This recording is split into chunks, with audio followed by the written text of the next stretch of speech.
Hey everyone, it's Casey here, and it is my 25th birthday, March 10th. 25 years ago, my parents had me. Pretty awesome day. So I'm excited. I'm having a little bit of a party today, heading out with my buddy um, to go out to New Orleans and have some fun. But one thing I really wanted to do is I feel like having fun on my own is a little selfish if I can't use this day to help other people. So here's a nonprofit organization that I really like. A new friend of mine told me about it. Andrew Way told me about this. It's called Falling Whistles, and this is from his friend. Um, so I'm going to read along with this story, the journal entry, and when we get to the end, I'll talk more about how everyone can give together. This is the story of a single day, a single shape-shifting, life-changing, perspective-altering, never be the same kind of day. I originally went to Africa to put shoes on kids' feet. My friend had built a company grounded in giving, and there I was, on the ground, giving. After the shoe drop, I went wandering, sometimes with friends, sometimes alone, sometimes safe, sometimes not. I wanted into the wild, and wild it was. It's not down in any map. True places never are. Herman Melville. I yelled at the thieving monkeys, and saw Nelson Mandela yell from stage. Cried in refugee camps and laughed during moonlight dances. Saw a baby born and parents buried. Went south to scream from the bottom of the world, and made my way north to see Ugandan children become visible. Slept in mansions and huts, ate porridge and gazelles, swam with otters, fended off pickpockets, and rarely showered, stopped, or stood still.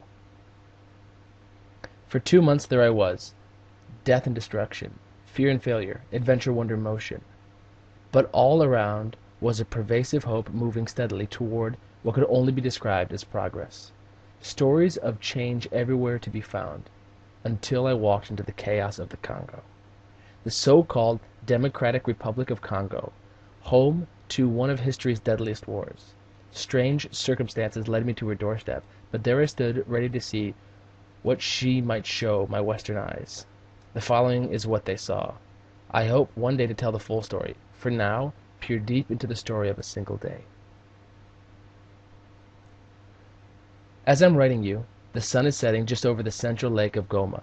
My computer screen blurs. I cannot help the weeping that hinders my vision and falls on the keys even as I type these words. Bob Dylan said something along the lines of, "People tell me it's a sin to hold so much pain and hurt within. I suppose I'm wondering if they were right."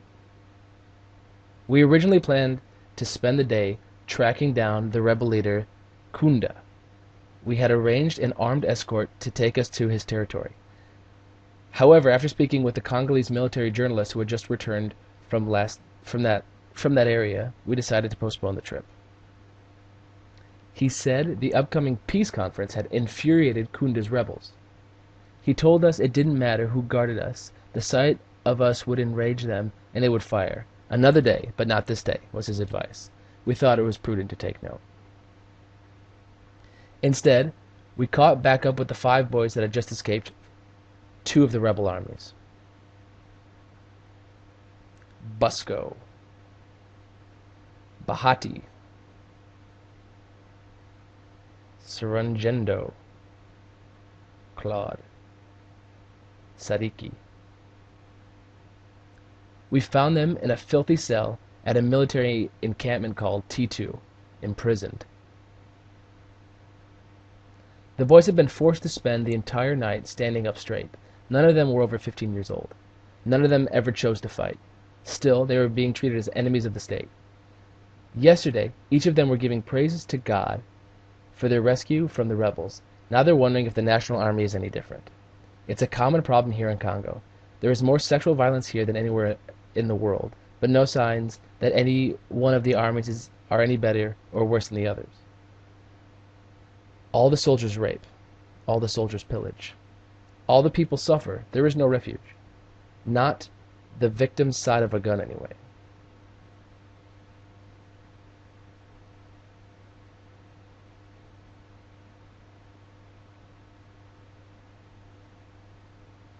As we dug further, we discovered that the boys hadn't eaten in 48 hours and had been beaten all night long. The soldiers forced them to blow up their cheeks and then punch them in. These boys, who have already been through a deep kind of hell, were trembling in fear.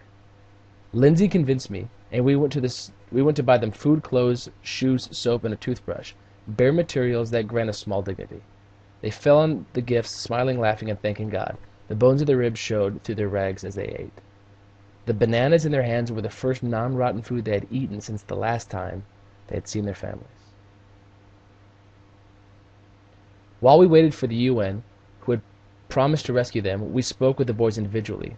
Each had been abducted, plucked from their homes, schools, or farms.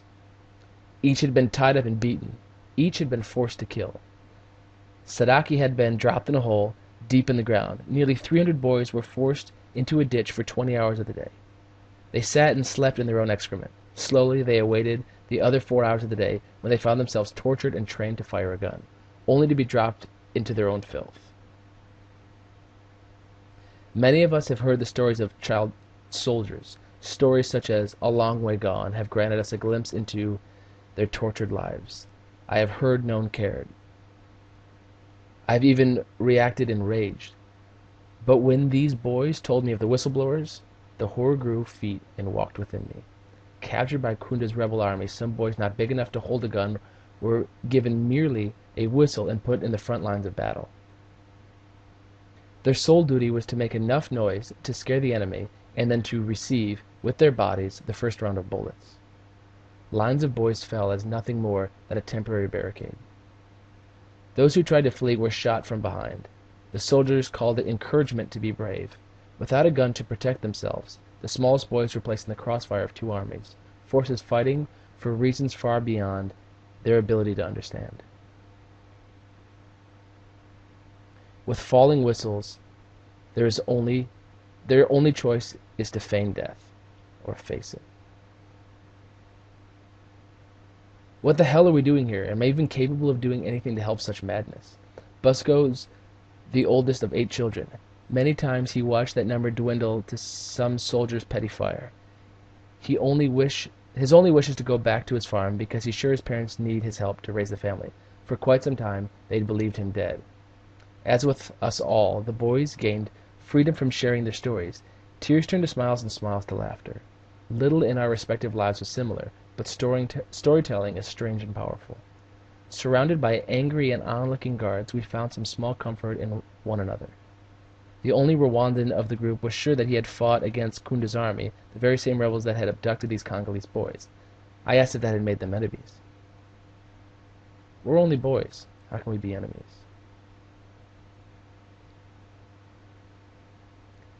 As the day turned to dusk, we all grew worried the UN wouldn't come pick them up. Their hands and eyes betrayed their dread at staying yet another night, standing among these merciless guards.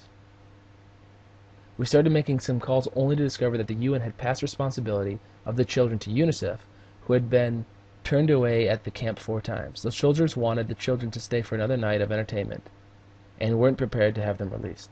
Lindsay hit the phone book with some frantic politicking with our newfound connections. Finally, both the UNICEF and UN trucks were admitted inside the T2 compound. I'm not sure what changed their decision, but I suppose I don't care.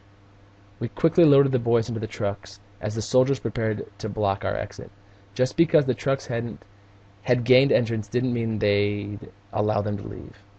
Halfway through the camp, they demanded the truck stop and empty out. Again, politicking and protesting with all the Americana authoritarian aristocratic animated attitude we could muster, the boys were finally allowed back in the truck and set free. Weeks ago they had planned out their escape, praying they'd be rescued from the mad dash out of Kunda's camp. When the Congolese army picked them up, they thought their dreams achieved, only to be corrected by dark fists in the night. As we watched them leave T2, we knew we were seeing their escape fully fulfilled. The burden of their lives weigh heavy on me tonight. I close my eyes and I see only whistles falling from palm-sized hands. And I haven't the damnedest idea of what to do about it. I have to share the story. I haven't a clue of how to pull it off. I know simply that this cannot go on. And I know we're going to need a lot of help. From a lot of you. There's a peace conference starting tomorrow regarding decades of war and millions slaughtered. Yet, I've seen no other Westerners. No American media. No Muzungus. Nothing. We are the land of the free and brave, and seem not to notice that the brave here have never been free. But today was a start. 5 are safe at least. It's a beginning. Love and miss you all, Sean.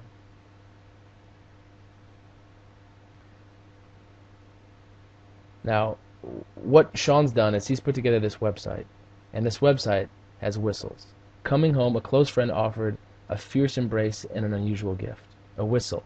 Hanging just over my heart, this tiny tool kept the falling whistle story alive. Everywhere we went, people asked what it was. That's when we saw their weapon could be our voice.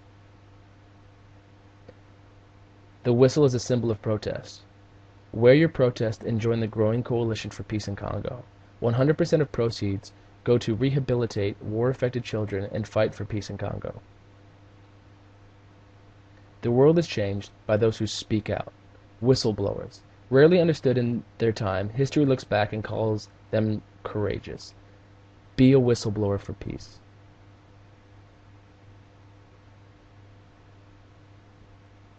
Now, here's on Falling Whistles store, and I'll have this link underneath this video. You can come on here and order one of these 6 whistles.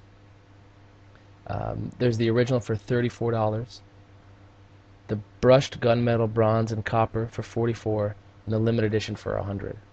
My goal for my 25th birthday is by midnight, March 10th, that 25 of these whistles are purchased. I've purchased one for myself, and I'm really just asking everyone for my birthday if you could please get on and order one for yourself. It's a keepsake, something to remind you. Sometimes I feel like we live these lives that are really kind of cushiony, that we have everything that we've always wanted, or we get upset over petty things when really we're living in like the top 2 or top 5% of the world. So many people need our help and could use this money, and this is a small thing. There's a keepsake that you get to have, that you get to be reminded of, and hopefully you can pass on this message or a message similar to this. So come over to fallingwhistles.com and you can pick up one of these whistles. $44. Price includes shipping, and they come on a nice chain. And I really think this is a nice way to support a nonprofit like this that's really doing great work on the streets. So please purchase one of these for yourself or for a family member or for a friend, and comment below that it's been purchased. Again, I'm shooting for 25 or 24 now that I've purchased one. If we can do that, we can donate over $1,000 to Falling Whistles and hopefully really help some of these boys out. So please do that. Purchase one right now at fallingwhistles.com and comment below this video or on Facebook that you did it. Thank you very much, and I hope that you can help me make this a really great birthday.